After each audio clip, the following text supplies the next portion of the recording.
General Allenby's great victory has no effect on the bloodbath that continues on the Western Front. In fact, it looks as though the Germans might win the struggle. Generals Hindenburg and Ludendorff are planning a great offensive for the spring of 1918. They have many more divisions of troops to use against the British and French, brought in from the fight against Russia, where the revolution of 1917 has toppled the Tsarist government of Nicholas II. The Bolsheviks have taken over, led by Vladimir Lenin. He quickly signs treaties with Berlin and Istanbul that take his new communist state out of the war. So Germany is free to concentrate all its strength on the Western Front. In the United States, Congress declares war on Germany in April 1917. President Woodrow Wilson promises to send troops in the hundreds of thousands to help Britain and France. But it takes time to train and organize this massive force and get them over to Europe. Lloyd George fears the Americans will not arrive in time to do any good against the impending German onslaught. So the Prime Minister tells General Allenby to send most of his army back to France. But Lloyd George is also a great supporter of fighting in the Middle East. And he quarrels a lot with his generals about the allocation of resources to these theaters. And he is determined by late 1917, 1918 that this is going to be the British theater. That he's just going to stay on the defensive in the West, basically wait for the American forces to build up in Europe. And he hoped even to substitute American soldiers for British soldiers, which he was going to send to the Middle East.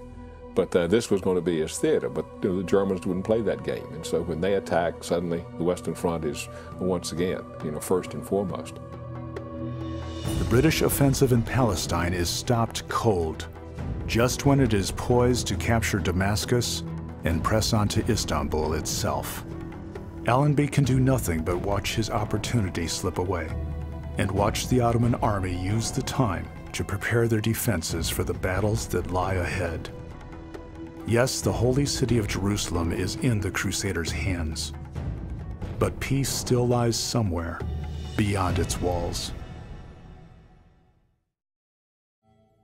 The Turks have time to gather reinforcements and strengthen their defensive lines.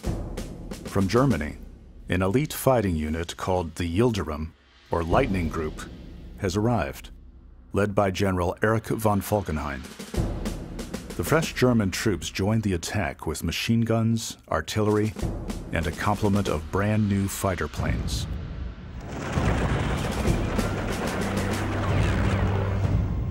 In Germany, General Hindenburg and his staff have been planning a great offensive on the Western Front. On March 21, 1918, they unleash their mighty attack. Outnumbered by more than 2 to 1, the Allied front collapses. Fearing that the war might be lost, London recalls 90,000 of General Allenby's best men from Palestine, along with heavy artillery, to block the German advance. Here I have raided the Hejaz Railway, 40 miles east of Jordan, and have done much damage, but my little show dwindles now into a very insufficient affair in comparison with events in Europe. When Allenby's men arrive in France, they are quickly reminded by their comrades in arms that the real war is in France, not in a far-off desert. Allenby isn't the only general losing troops in Palestine. Enver Pasha has decided to begin a grand offensive in the Caucasus, where the Russian army has disintegrated. He steals some of the best troops from Palestine and doesn't even bother to consult with General von Sanders. Without giving me a hearing, orders are issued for the withdrawal of my most valuable troops, without which the front cannot be held, and the withdrawal of the remaining German formations, without which the war cannot be continued by Turkey. Sanders isn't alone in questioning the wisdom of Enver's new campaign. General Kemal also argues that Turkish troops should stay on the Palestine front. One school of thought, exemplified by Mustafa Kemal, who was the philosophical loser in this sense, was that Turkey should tighten up its defenses, should form strategic reserves and get ready for a defensive battle to retain what they had already conquered or held on to in the war. The other strategic idea was Enver Pasha's, and that's that the attack should be continued, that the successes of 1916 should be followed up. There were, in many ways, a small surplus of forces available in 1917. By the summer of 1918, Turkish troops fighting in Palestine are suffering badly. They have no reserves and few supplies. Their clothes are in rags and they are hobbled by disease. Frequently, the troops aren't even sure if they will have food on the next day. Hungry, ragged, verminous, comfortless, hopeless, outnumbered.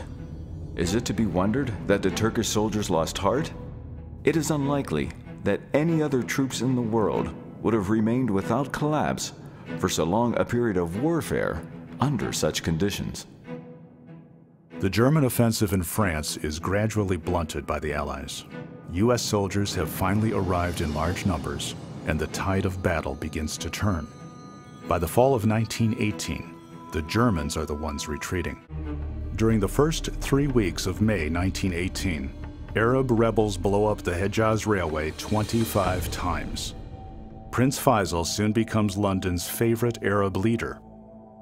By September 1918, General Allenby is ready for his final push toward Damascus. Lawrence and his men destroy 4 miles of Turkish railroad tracks in support of Allenby's advance. The enemy is clearly demoralized and falling apart. The Arab revolt gains more energy as other Arab tribes join Faisal's army. Some of them fight for independence, but most of them fight for the spoils of war. As the official British history notes, they saw their old enemy reeling to destruction. They saw a vision of freedom, and nearer at hand, a vision of loot. Allenby's forces have been restored, and he strikes the Turks on September 19, 1918, in a series of attacks that will become known as the Battle of Megiddo, the place where, according to the Bible, the final struggle between good and evil will be waged, Armageddon. Covering his right flank with a small mobile force and Lawrence's Arab guerrillas, Allenby sends his cavalry along the coast, where they break the enemy lines and swing to the east. The Turks, threatened with envelopment, retreat northeast in disorder. General von Sanders narrowly avoids being captured. He is reported to retreat in his pajamas. In the chaos that follows, the British take many prisoners. In one incident, 800 Turks surrender to an enemy officer they have just captured. In another incident, an entire regiment of Arab troops drop their guns and leave the field of battle. In the retreat toward Damascus, British planes drop 9 tons of bombs on the enemy. The roads are strewn with dead soldiers, horses, and demolished wagons. I was more drawn to the idea of learning about people than of killing them. The only thing I killed all the war was a marauding dog, and I feel sorry about that still. In 2 days, the Turkish 7th and 8th armies are virtually destroyed. The disaster at Megiddo forces the Turkish general staff to realize that the war is lost in Palestine. It is only a matter of time before the Allies fight their way to Istanbul.